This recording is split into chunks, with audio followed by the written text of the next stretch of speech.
that night, and some of them are no longer with us now.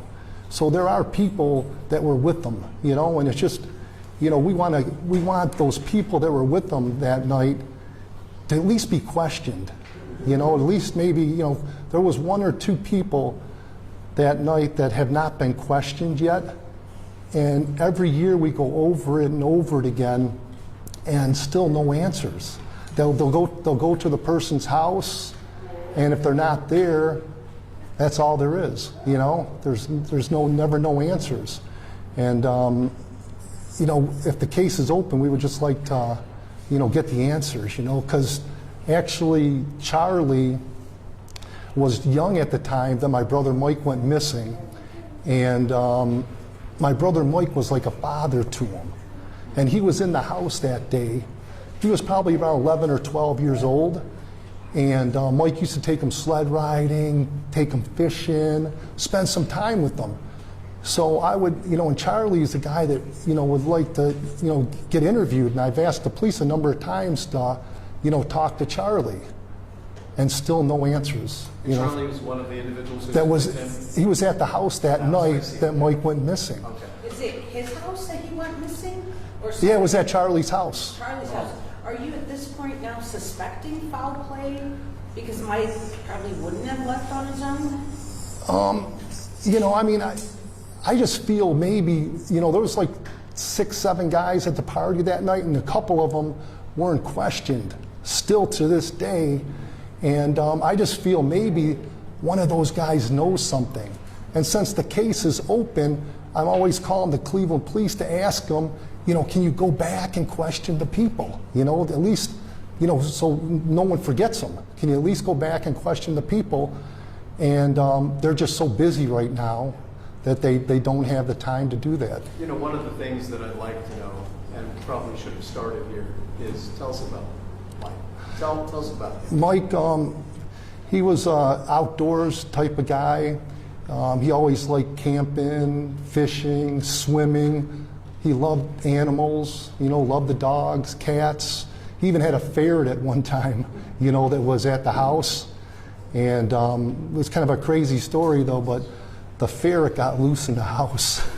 You know, we're actually in my room, and went like underneath the sheets and kind of like scared the heck out of you, you know. But yeah, but he actually loved animals, you know, and great guy. He loved, you know, pretty athletic sports like swimming, fishing, outdoors. Loved by his family. Describe, I'm not familiar with Mike's case, so if you could describe what happened the night he went missing. Yeah, now the night he went missing, it was March 6th of 2004, and he was up the street at a party with a number of people at the time, and Charlie was like 11 or 12. He was the son of one of the person that owned the house. And so Mike was up there, and they're all partying and stuff, and supposedly Mike and another guy, Rick Orville, that's no longer with us today, they got kicked out of the party that night. And they both walked back down the street to my dad's house, which he lived on the same street, 172nd off of Puritas. So we walked back down the street to my dad's looking for a bus pass for Michael. You know, so, I mean, a bus pass for Rick, because Rick lived in Brook Park and he needed to get home to his house in Brook Park. So Mike didn't have a bus pass, so they walked back up the street that night, back to the party, and supposedly Rick Orville got a ride home from somebody at the party, and they said Mike took off on his bike, and that was the last we've seen of him. The bike was never found? The bike was never found. What address, do you remember what address he went, where the party was? It was on 172nd, but I'm not sure the... She said yes. Oh, it might be in... They rented that house. Oh. And actually, they're no longer there. Okay. Yeah.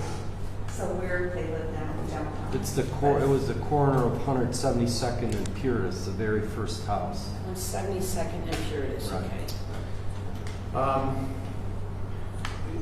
I did silence before. What has given your family the courage to continue this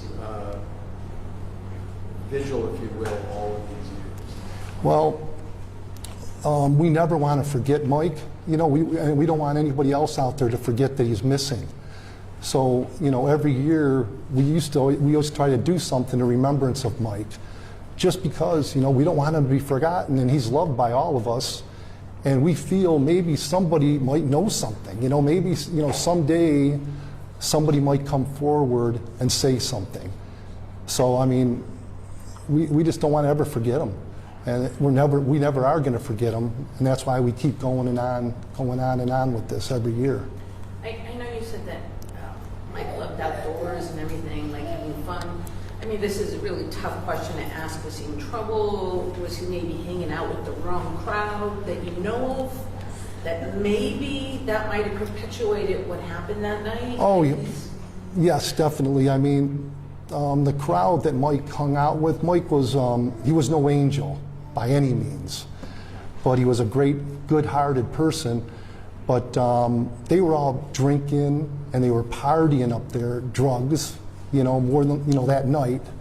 And they were pretty wasted that night that he went missing, you know, and that, you know, that, you know, it could have been foul play, you know. I mean, I just keep thinking to myself, you know, they were drug addicts, you know, they were drug addicts, and they drank and they partied and stuff. And I keep thinking to myself, how could somebody hide a body, you know, being for that long? And, you know, I mean, I just can't get it. I don't get it. In an urban area, and you would think that 19 years, there would be some sign, Yeah. even with the bike, of what had happened. Mm-hmm. Ma'am, I love you. You seem to want. You seem to, and the more the merrier. I'd love to hear from you if we could. Oh, yeah. All right, let's do this. Let's pause for a moment. I'll get my microphone from you. Oh, the more the merrier. You're like this in the background. There you go. That's okay. And I always love. I'm not sure which one was yours. Oh, was that one yours? Yes, I think that. I always tell people this is your story, it's not mine. More of you, less of me. So. Here you go. I could just be like hiding in the background. Oh, that's. Or did you want to say something, John? I could. Yeah, I could. Okay. One thing I was going to say, though, their mother died with a broken heart, like Amanda Jerry's mom did. And she actually used to look at the garbage dumpsters for her son.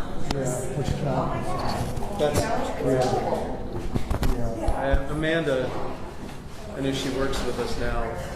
Do I need both of these? Before she was found Both? on this side of town, Okay. they were excavating a lot for her. And I was just saying before we came here that, you know, I've been more than 40 years in this business. And that's just one of those moments when she was found when you can't even imagine that having another one. When a year earlier they were excavating a lot for her. No, and that house, too, we actually wanted to dig up the basement of it, to be honest. You never know. No, we did that. Or backyard. We had it searched. It was searched. The house was searched. Yeah. Right? Yeah, the house was I think so. They've never checked the house? no, but They did. Yeah. Yeah. They did actually dig it up. We wanted to. Right. well, actually, they went down the basement with cadaver dogs because shortly after my brother Mike went missing, they all moved out of the house. They all moved out of the house. And then the floor was dug up down the basement because they said that there was some sort of plumbing problems. Yeah. And then that's when we got the cadaver dogs and the policemen to come down and take a look. We actually, after he went missing, Bill and I went over to the house and we questioned them and they acted very nervous. They were very suspicious, acting. And we even went to other people's houses that were at that party that night. And one Rich McGinney, he was I think he's passed also. He was acting very how would you say it? He was more Very scared. scared. Yeah, he was very scared. He didn't want to get involved. So that kind of raised our suspicions as to with these guys. Let me ask you to introduce yourself and your relationship to Michael. John Hodge, Michael's younger brother. J-O-H-N. J-O-H-N, yes. You guys have been twins, gosh. Yeah. Yeah, my hair was a little redder back then. John, let's from your perspective, let's I silenced the dog. Here's the thing, and usually in church or court, I turn it off. I'm just going to turn it off. Yeah. So let's, from your perspective, let's talk about Michael. What do you remember doing with him? I was very close to Michael. We went out together a lot on weekends, and yes, we were always hanging out and going out together, go down the valley, fishing with the dog and that sort of stuff. Yeah, we went out quite a bit, out and about. It was how old when he was last seen? When he was last seen, he was, I remember my mom and dad were at the house, and he came down looking for a bus pass, and that was the last anyone ever seen He him. was 39, though. 39, correct, So yes. you were there when he was looking for the bus pass? I wasn't, no. We were all at a St. Patrick's Day dance or something prior to, yeah. I would imagine in the past 19 years, a million, maybe more scenarios have run through your mind. When you lay your head down at night, what resonates mostly with you about all of this? It's just, I go both ways, that either these people who acted suspicious over these years, and they don't even want to cooperate, and they're supposed to be Michael's friends. No one comes forward to even cooperate, so I go on that suspicion that they did something to him, and then I go to the fact that he did like the hop trains, and maybe he fell off in the middle of nowhere, and we just, no one's ever found his body. So I kind of flip-flop back and forth as to my theory as what happened to him. Tell me what Charlie said. Oh, yeah. There was the other thing also that when we did question Charlie, he was only a 14-year-old kid at the time. He said that he saw Michael up on the train trestle bridge, just so happened to be passing under when he was up there trying to hop a train. Which it didn't make sense. Didn't make sense that he would just be catching them.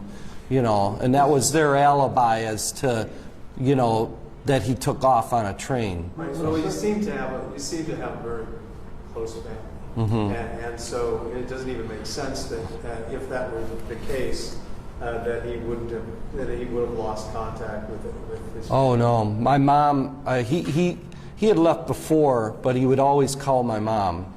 In fact, that she would be the one he would call first. So he has gone away from time to time, but he always called my mother.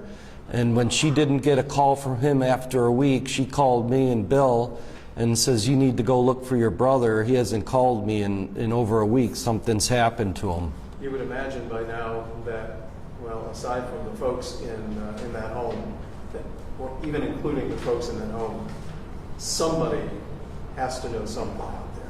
I would believe so, yeah.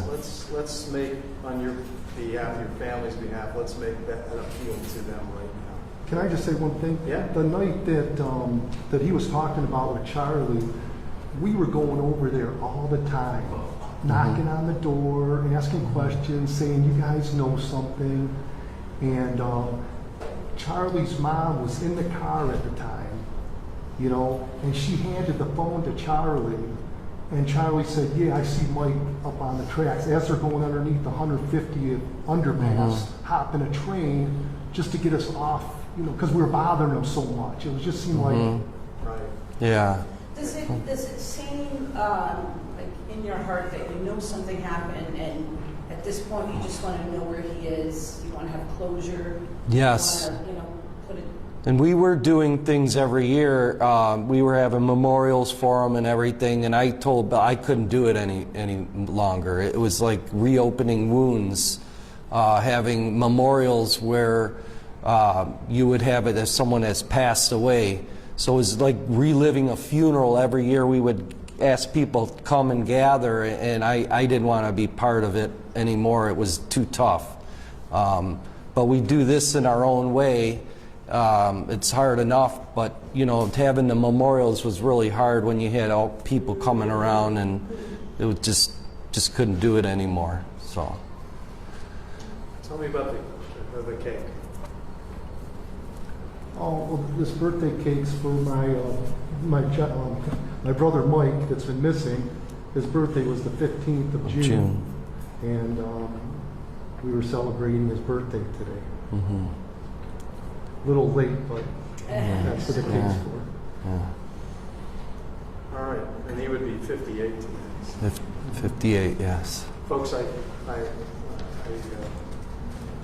appreciate being here for you. So, Okay, thanks, Steve. Thank you. anything else that? Yeah, anything else, just let us know. Okay. Yeah. All right, thank you very much. Okay, thanks. Okay, thanks. Gonna switch you out. Okay. Okay. Do you have one of your phone numbers? So if something Sure. happens, what was your first name?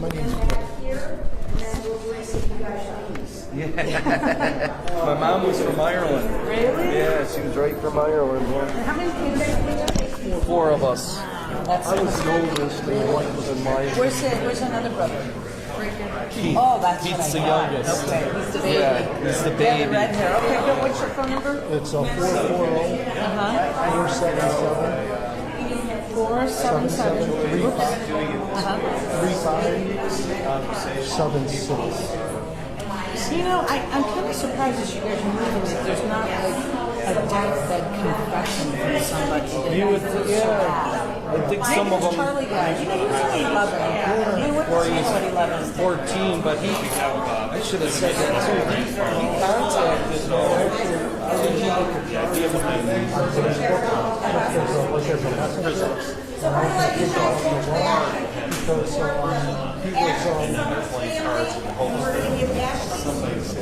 Can we kind of close up? Once we're wrapped up, the family's got to speak to you. Yeah, sure. And then if any of the media want to talk to the families one-on-one, we'll make sure that they stay here for that. Okay, so we're, Maybe this will jar. mom's going right here in the center. We have Ashley's cake for her birthday, because Ashley had a birthday the day after mine. Sure. She turned 30, right? Yes. She's a 30-year-old. Yes. Hello. Hi. Dave Nevins. Fox A. This is Linda Summers.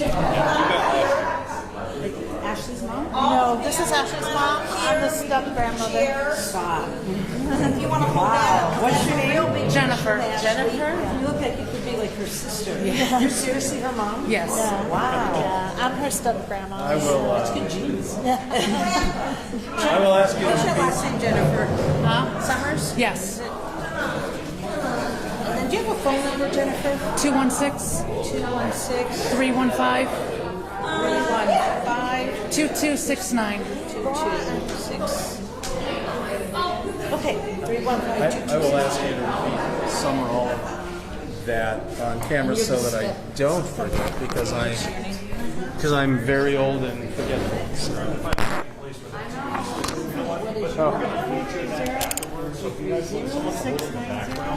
So who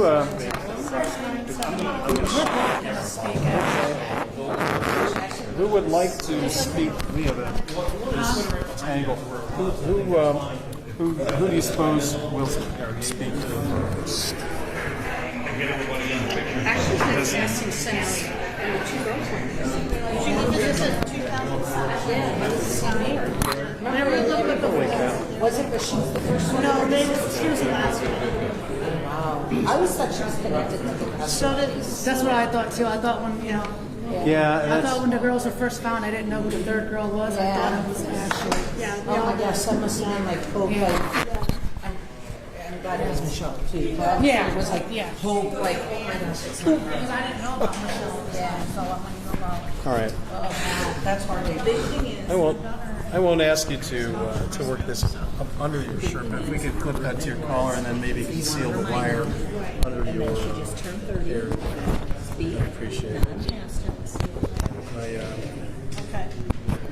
not like she was. We're all here for the same. Okay.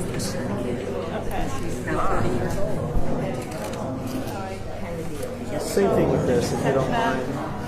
Does everybody have a flyer? Anybody else with a flyer? I want to make sure. I know. Did you catch that? She said, speak in present tense. She is. Yes. 30 now. She is 30. Her birthday, and then she's 30 years old.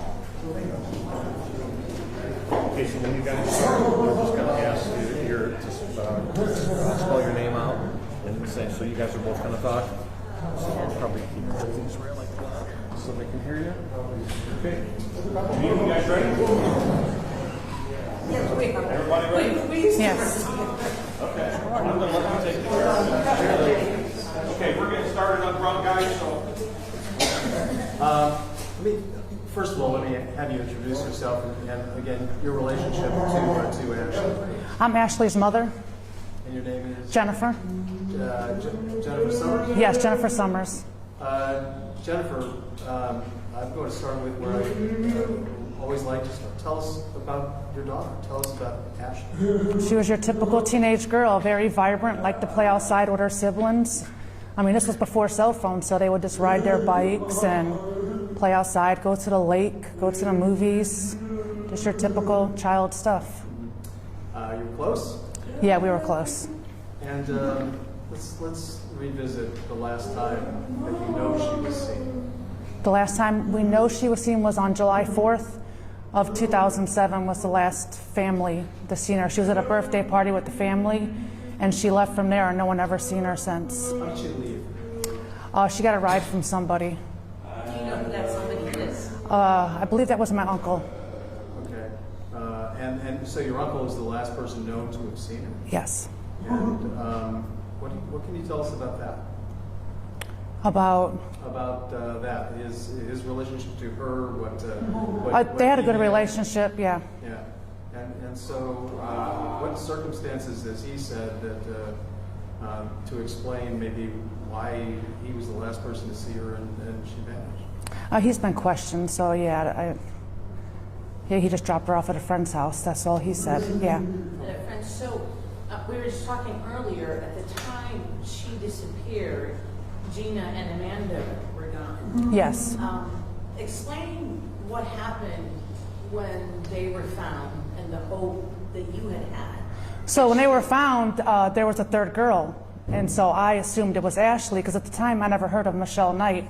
So when they said there's a third girl that's been found, we all thought it was Ashley at first. So. What was it like when you found out it wasn't you? Oh, it was devastating, but I was happy for Michelle. I'm glad someone. But it's devastating. It hits you hard because you wish it was you. I can't imagine the roller coaster, the emotional roller coaster that you and your family have been on. Yeah, our families grew a lot. She's missing out on a lot of stuff. So we're missing her. So. Well, I'm going to ask you tough questions too. Like ask them. Did she ever run away before? She ran away one time overnight, and when she came home, I was like, "Do not ever run away ever again." And I told her, "I don't care what you find yourself into. Call me. I will come get you, without yelling at you, without you being in trouble." So, this wasn't like her to do that. And what about all these sightings? All the time you hear, "Oh, you think you saw Ashley here?" People were saying they think you saw her here. So, what does that do to you? Oh, it's a whirlwind. You get your hopes up, and then you get to the point where you're like, you don't even believe it no more. You're just like, everything's been cold for a while. No news. I mean, I guess people say no news is good news because at least they haven't found a body. So.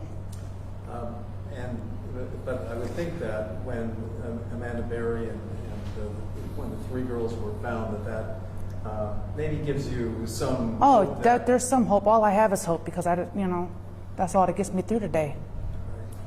How did you know she was missing? Well, we called around to the family. Hey, anyone seen Ashley? And no one saw her. So I was like, oh, let's go make a police report. At that point, you don't know what to do. You're just froze. You're like, no one's seen your kid.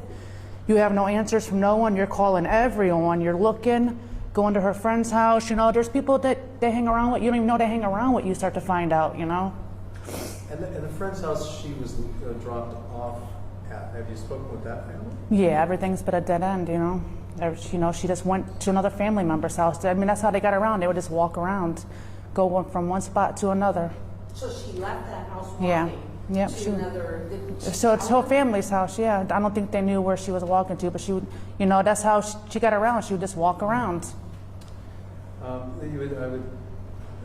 would have to believe that you believe that somebody out there knows something. I believe someone does know something. I don't think a 14-year-old girl goes missing without anyone knowing, or anyone at that, Where is the house?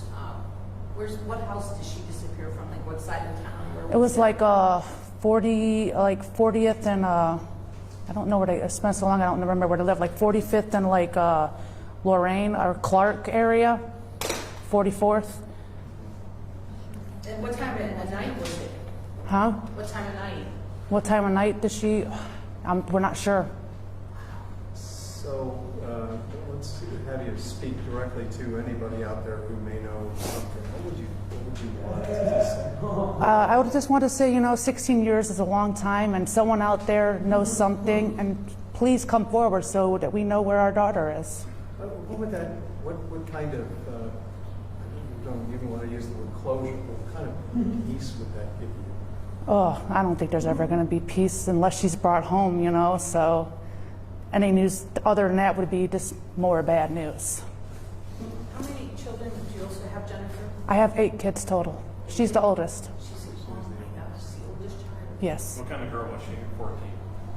Your typical 14-year-old. I mean, she was a handful at times. I mean, she would get her siblings in trouble. I mean, she'd get her in trouble a lot. But, she was family-oriented. There was no reason that she would leave willingly and not come home. There was just no reason for it. 14, she was a student where and in what grade? What school was that? Marion C. Seltzer. How old is Ashley? She just had a birthday. She just turned 30 years old. So she was 14 when she went missing. What's it been like? Obviously, it's just horror. But I would imagine if I was a mom and my child was missing, I would look at everybody on the streets as a suspect. I look at everybody to see if that's my child. Do you find yourself doing that? Yeah. It hasn't been so much now because it's been so long, but yeah, when it first happened, we would be all over looking for her. And, and now we just look for leads, and every lead that we get turns out to be nothing. It's, another person that looks like her or, What's the FBI been saying? Just they keep putting her picture out there. They just keep, following every lead that they get. They've been very closely involved with me. Are you satisfied that every stone has been unturned, or do you think that there's more that somebody can do? Every lead or tip that I've gotten, that we've gotten them, the FBI has followed through 100%, I believe, in the police department. Thank you. I want to share the mic here. What are we doing? Okay. So, Did I do okay? Yeah, you did great. This is my first full interview without Is that right? fully folding because usually I can't get through I them. don't know where that's connected to. Really good. All right, same sort of thing here. If we can, No. I don't want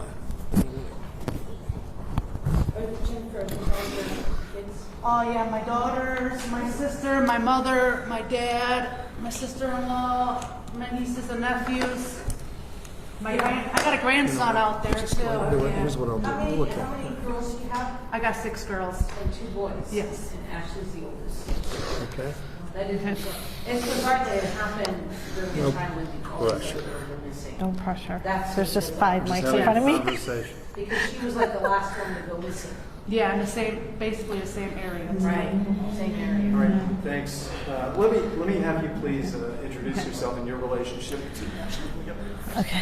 Sorry. So, Go ahead. that's okay. My name's Linda Summers, and I was Ashley's step-grandmother at the time she disappeared. Can you spell your first name again? Linda, Linda. Linda, tell us about your journey through these 16 years. As someone asked me last night, what's going on between your years? Oh, wow. Well, my journey has just been here to support and help Jennifer look for Ashley. I've been able to help her get word out to the media, to keep her story alive over the years, and just to help the family get closure or to get some answers as to where Ashley is. And my biggest message I've been trying to get across to people is if you saw something, say something. Even the littlest, tiniest detail that Ashley may have told you if you were a friend of hers at the time may be a clue into something bigger that you don't realize. And you'd think after all these years with the burden of whatever somebody's carrying around, if they know something and that's weighing heavily on them, that maybe they need to lift that from. Exactly. And there's many ways you can report anonymously too. Any tips that you may have about what happened at that time period, because the center, she's still listed on the Center for the National Center for Missing and Exploited Children, and you can call 1-800-THE-LOST and report anonymously. What would it mean to you and your family to know what's happened? It would mean the world to the family to know what happened. They've been through so many ups and downs over the years with sightings and false hope that we just try to keep the hope alive, and it would just make them so happy when we find her. Is there a chance Ashley doesn't want to come home? No. And I say that because she was close to her sister, Vicky. She was close to her aunts and her grandma. And even her grandpa, and there's no reason that she would have to stay away. I can't believe that she would want to stay away from such a close family. Yeah, 14, there's no way she would be able to sustain herself either. Right, correct.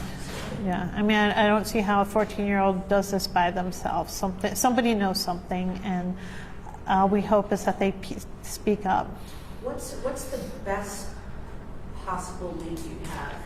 Was she seen with an older person? Was she seen with another man that night? I mean, is there like a possible lead that anybody knows at this point? Not really. Like Jennifer said, the FBI and the Cleveland Police have thoroughly investigated all leads that have come across them. So we really don't have a solid, good lead that's taking them anywhere right now. I would consider it a cold case, so any new leads would be helpful. Anybody else want to say anything? It hasn't been said. No?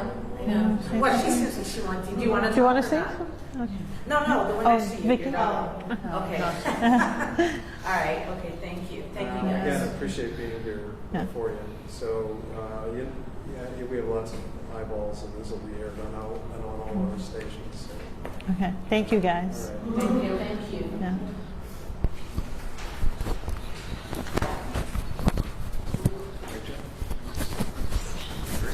Oh, God. Yeah, you did. First one I said. Is that right?